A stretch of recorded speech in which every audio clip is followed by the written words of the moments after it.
requires a prosecution and the in a magistrate's court, which takes up time. It helps to create more problems of backlog in our judicial system. The world over, people live in communities where if they don't cut their lawn, they know that they're going to receive a fine for it, and they routinely go and cut their lawn. I'm sure we all have relatives who live in that kind of environment.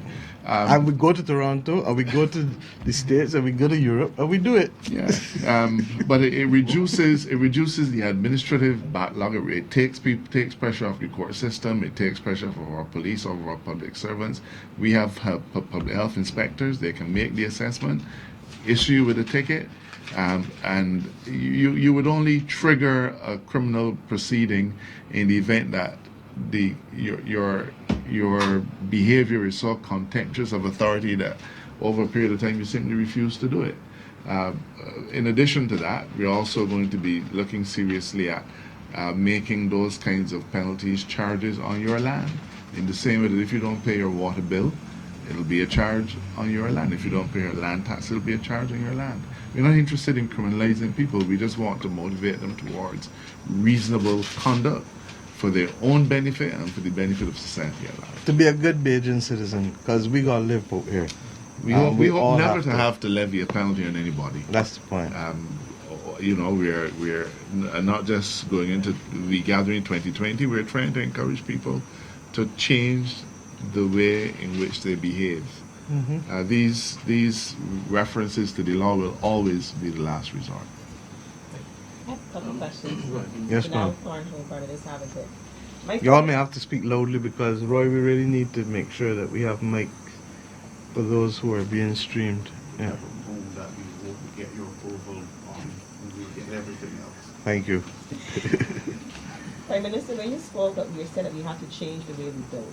So one of my questions would be, are we then going to be looking at a mandatory building code? Because yes, we would have the building code, but are we going to move in that direction where it has to be mandatory? We're moving in that direction, certainly with respect to the roofs and the stability, etc. Mm-hmm. Part of the problem is that the last government would have put in place the building code, but the legislation has never been passed to make it mandatory. We have a difficulty with a building code that requires everybody to go to a new building authority, put in an application, and then for the building authority to have to inspect things. What we are hoping to do is to work with the architects and engineers, because we also have people of practical affairs. As I said, almost every wooden house in every community in Barbados look like the next, not true? Mm-hmm. LA? They look like the next. So Bajans have used a few house designs as a model. And they've been trained to it. The carpenters know how to build that model. The masons know how to build that model. And on some instances, they can close their eyes and do it. So we get it. So we want to have the RFP, and Minister Payne is going to put out the advertisement after we meet with the architects and engineers. Our housing program, which we'll talk about another day, is going to be ramping up in a major way soon. But we're going to use that as well as the videos and the training sessions to be able to train Barbadians to a new norm. A new norm. My second question now is relation. I remember, I think it was Prime Minister Chastney when he issued his statement as chairman of CARICOM regarding the situation in Bahamas. And he spoke of a resilience foundation, something that was discussed at the last meeting of the heads of government. How feasible do you see that for the country? We're waiting for the details, so I don't necessarily want to comment on it at this point in time. But he is, and I'm supporting his efforts to be able to build out the Resilience Foundation, because that's a way. Part of the difficulty is that when we have to borrow to rebuild after a hurricane, what we borrow goes into our debt to GDP ratio. And then we're told that is unsustainable. So we become victims of our geographic location and victims of the actions of others in the developed world over which we've had no control. So that's what Prime Minister Chastney is trying to deal with there. I'm saying separate from that, that's fine, we're going to work that. But I also need us to address the very real issue of insurance. There are too many people in the Caribbean who are not acquiring hurricane insurance. because the premiums are simply prohibitive and will continue to be even worse. So that the major investment which you have in life, the average family, is at risk. And can you find the money to go and rebuild a house overnight? So, and if you're over 45 or 50, then the bank will tell you that you can't qualify for a mortgage again, and you're in potter. So you will see the pauperization of families if we don't solve this issue. And you may want to know why, therefore, I treat this as even more important than the other things, because the other things we're going to continue apace, the ticketing for the bush and the new building, how we build, etc. But on this insurance thing, we need to work in partnership, regionally and internationally, with frontline states that are affected, so that we expand the pool. And that's why I'm going to be working, as I said, with international organizations. I first raised this issue at a meeting that we had with the IMF a couple months ago, and the World Bank, and with a lot of the other international financial, the American Development Bank and other organizations there.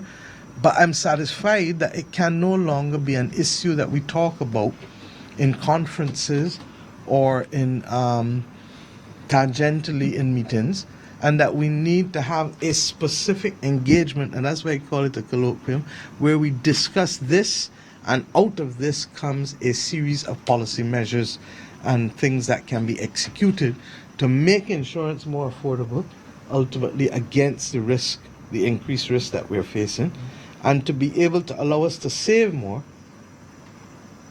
for that rainy day that we are certain will come. The only question is when it comes. And secondly, to recognize that what we save, we need to do in a cooperative fashion, so that in a meet and turn way. Why do we use a meet and turn? To use a meet and turn, you need 4, 5, 6, 7, 8, how many ever of us? But each one takes its turn. And it means that my contribution this week helps you. Your contribution next week helps me. So that whatever we save for ourselves, we must keep a little piece to be able to help one another regionally. Because what we have as our own, in each case nationally, is insufficient to meet the consequences of these catastrophic storms. We just don't have it alone on our own. And that's why I also talk about us being Caribbean as first responders. So working with SEDEMA and the RSS, we have to go in there. And we have to order our business that also have the kind of equipment and the kind of skill sets that if the others come, I welcome the British, I welcome the French, I welcome the Americans, I welcome everyone. But at the end of the day, when we became independent, what did we do? We assume responsibility for ourselves. And as Caribbean people, brothers and sisters, we have to work in a family. What your mother and fathers tell you, don't forget about your brother. When they get along, don't forget about your sister. Not true? I want to know that you're taking care of each other when they go along. It's the same principle from Bahamas in the north to Guyana and Suriname in the south. From Barbados in the east to Belize in the west. We have to take care of each other. Going back to the issue of cleaning, generally, as far as I know, if I have a lot next door to me where the bush has been overgrown and people have been dumping and that sort of stuff, I could usually call the polyclinics to come and assist. In recent times, that has stopped. Along with what is going to be put in place, will they also be coming back on board, or that is no longer an avenue to explore in terms of cleaning up and... What we're talking about will be updating and upgrading the health services regulations, and those regulations are administered by the public health officers. So we're not changing any of those structures; those will still remain the same. But we are now, rather than making this the responsibility of the public health officers to come out and then start a whole process, we are looking to put the burden more on the householder, but the public health inspectors will still play a vital role in this, and they're still at the polyclinics. And I think your broader question too is not so much the polyclinics alone, but SSA2 and others. Where we can help, those who can't help themselves, we will, in addition. But it cannot be the primary and only way, as the AG said, for the collection of garbage. We need people to do for themselves first, and then we will also help do. Yeah? I have one more question. All like Friday evening press conferences. Cabinet isn't finished. Yeah, we go back up to cabinet too. Just a short. You're telling us that this is the new norm. 4 months of the year, we're seeing more activity, but we've also seen systems forming as early as April. We had a year where there was severe rain in December, so it's almost as if there's a 12-month period now. There's no hurricane season I per thank se. you for making the point, because what you're really saying is that outside of hurricanes, there are other climatic events that happen that can make life worse for us. And perhaps the worst of all is the drought that we're going through, because we too are going through a drought. Okay? So, and in fact, Cabinet agreed to extend the drought conditions, the drought mitigation measures for another 2 months. It's 2 months today, from the beginning of September, going forward. Okay? Because we accept that we're going through that. So I thank you for reinforcing my point. That is really not just a 4-month vigilance, but a 12-month vigilance that's required. All right? Anything else? We good? I want to wish you all a good weekend. I promise not to make Friday evening press conferences in the new norm.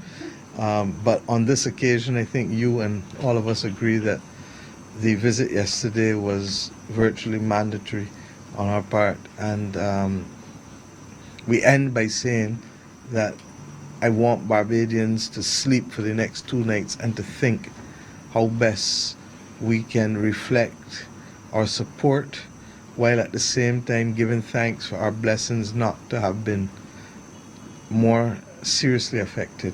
And once the country, whatever the country does, we will try to at least match it, because we need to be able to get those funds to our brothers and sisters in the Bahamas.